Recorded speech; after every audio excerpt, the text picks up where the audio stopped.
So, many of you probably are asking yourself with visiting my channel and my blog and all that, and wondering, is there a really simple trick that you can use to, get good at deductions? Well, what if I told you that there was?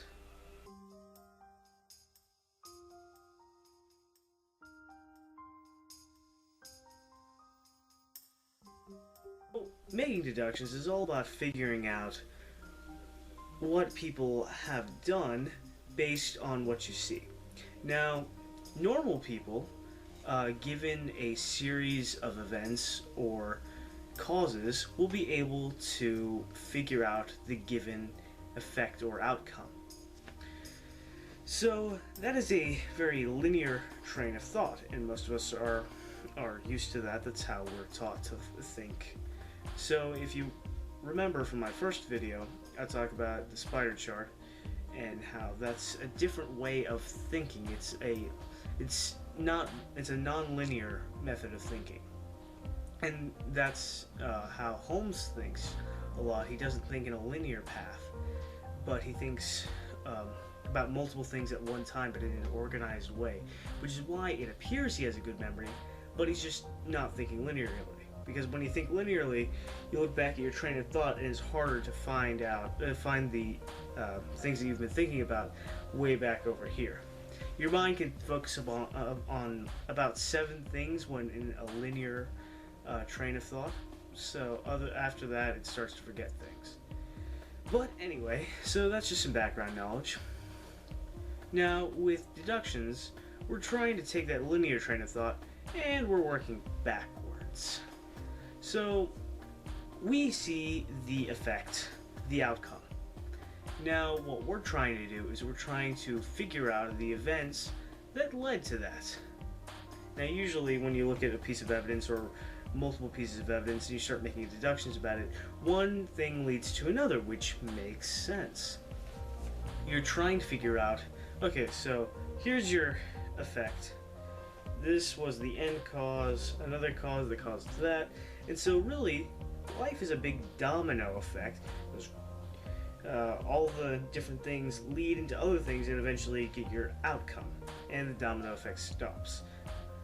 Now, we're trying to put the dominoes back up and figure out what the dominoes looked like before they were knocked down. Like people like to make those, make images with dominoes, You'll look down and, oh, that looks like I always think of V for Vendetta at that one scene where he just has like a million dominoes set up and it looks like a V and then he knocks them down. But basically, we're trying to set the dominoes back up and figure out what it looked like before it was knocked down. That's basically what you're trying to do with deductions. Now, luckily, you don't always have to go and look at people and try and figure out the hard way. You have everything you need to get good, just in and of yourself. See, deductions, like anything, it takes practice, hours and hours of practice. See, Sherlock Holmes and all these other detectives of literature and fiction and non-fiction, actual detectives, they didn't get good just by being good.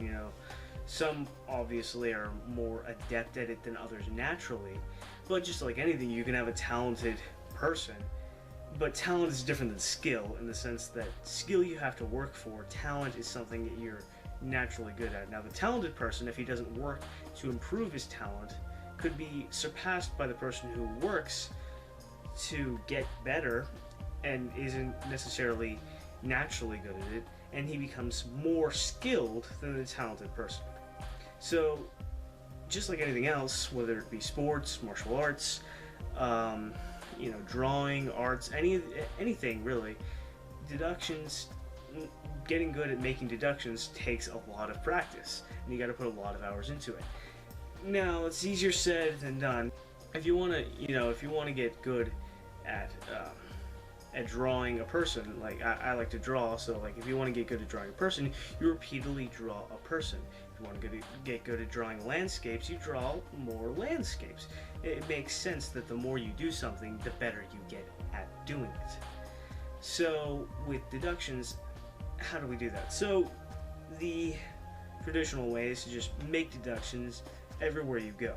And I still recommend doing that, but you know, in the heat of the moment, when it's not really second nature for you to do that, it's a little bit more difficult.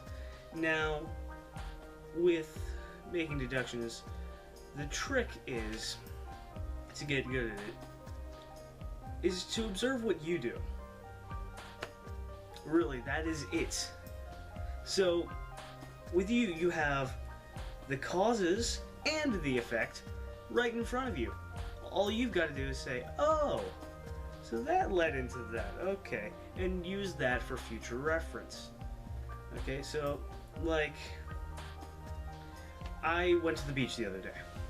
So, true story, I went to the beach the other day, I came home, and, you know, like an idiot, I wore shoes to the beach instead of flip-flops because my flip-flops were broken. You know, and plus I didn't really plan on getting in the water, I just wanted to lounge on a chair. But I had shoes, and I got home, and I started emptying out the sand that was in my shoes on the garage floor.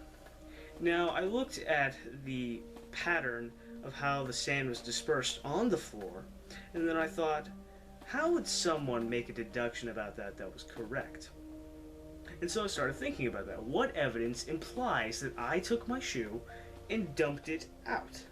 Well, it's a evenly distributed circular pattern of sand. You know, it's not clumpy and everything.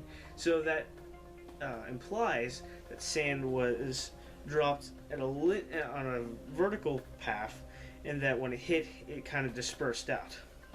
And that would imply that all the sand was going at a relative speed.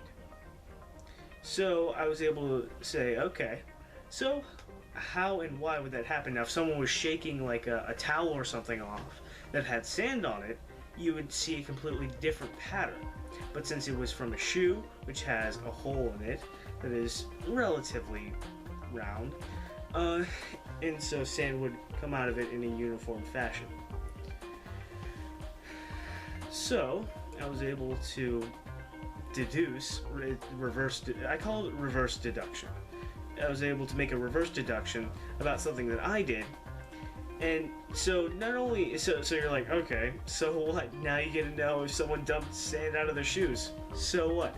Well, that's not the only thing. I don't now just know, oh, so that means someone dumped sand out of their shoes.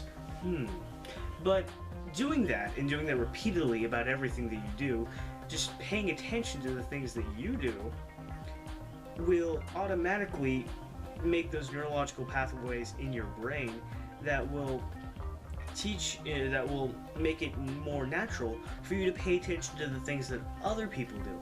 Not only that, it will also allow you to be able to make deductions better, because now you're in the habit of making deductions, because you're in the habit of using that kind of logical train of thought. You see the cause and you're working backwards. That is the simple trick, is to observe the things that you do and to take account of them and to make a reverse deduction. That's all I got for you guys today. I'm going to have a new video out fairly soon. So, have a good one, guys. This is That Guy with Coat signing out.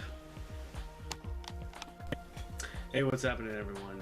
I am back with another concept video. Yes, I do have the old setup, but I'm probably going to do this for every concept video from here on out, because